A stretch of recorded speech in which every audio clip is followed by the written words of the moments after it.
Welcome to The Explainer.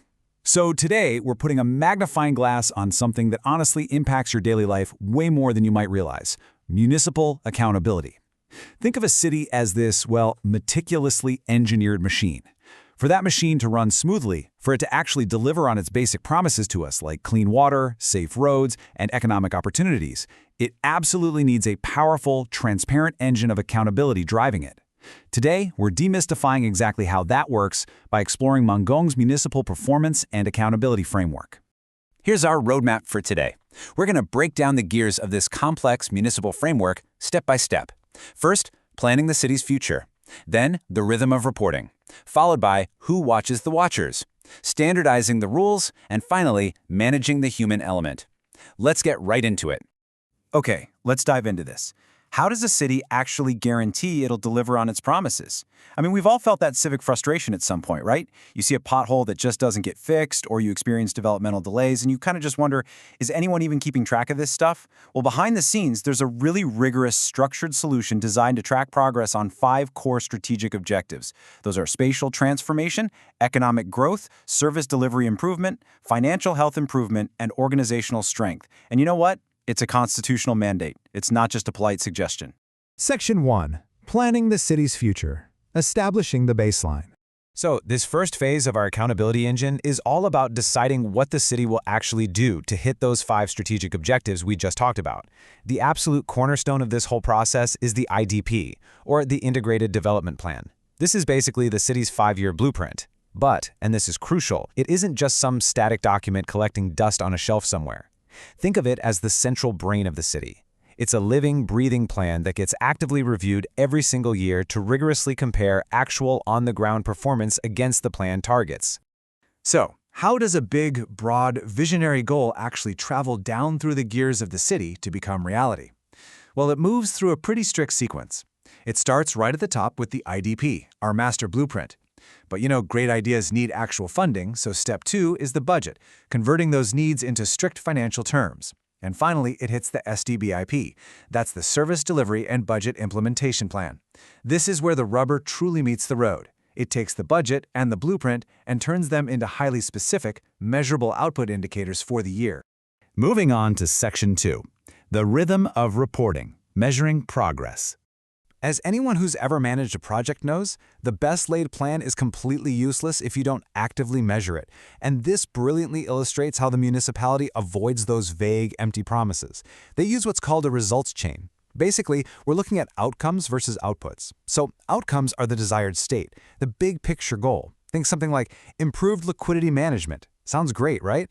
But how do you actually prove it? Well, that's exactly where outputs come in. These are specific, tangible deliverables. For example, achieving a specific cash-to-cost coverage ratio.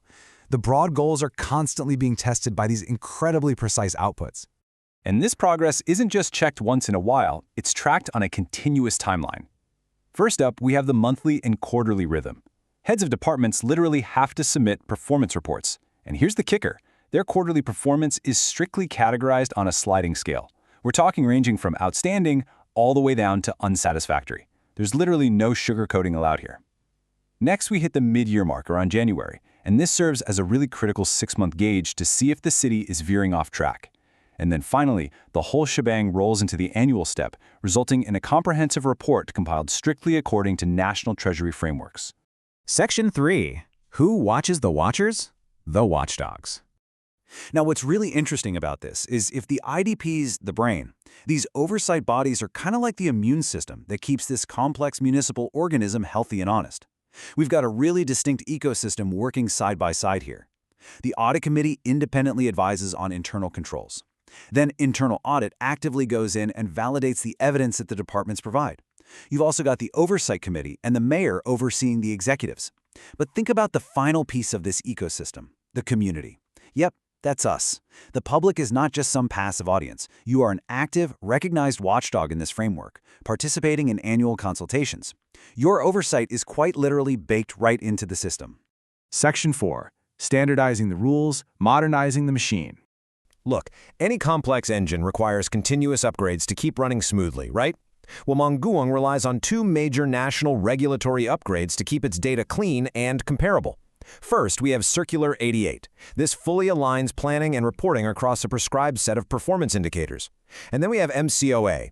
Let me just decode that bit of jargon for you. It stands for the Municipal Standard Chart of Accounts.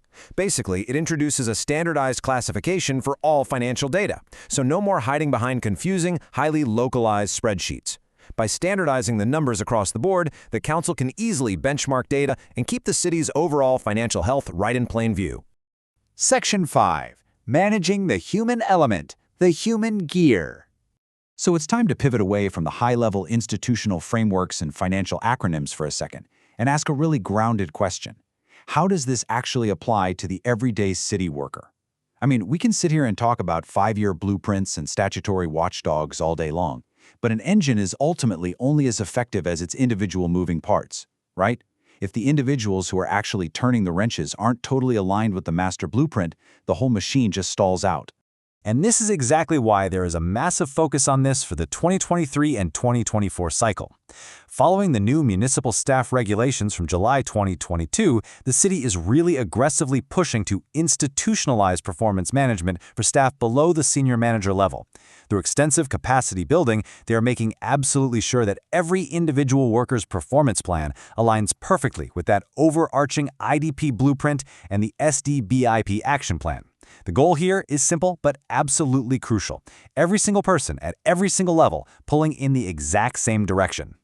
So we've looked at the strategic blueprints, the rigorous reporting rhythms, the institutional watchdogs, and the everyday workers. But remember that absolutely crucial watchdog body we highlighted earlier? You, the community. Now that you've got this demystified framework right in your toolkit, my final question to you is, how are you going to participate in your community's next annual review? Knowledge is power, for sure, but really only when it's applied. Get involved, review the outputs, ask the tough questions, and actively engage in this accountability cycle. Thanks so much for joining me on this explainer, and keep learning.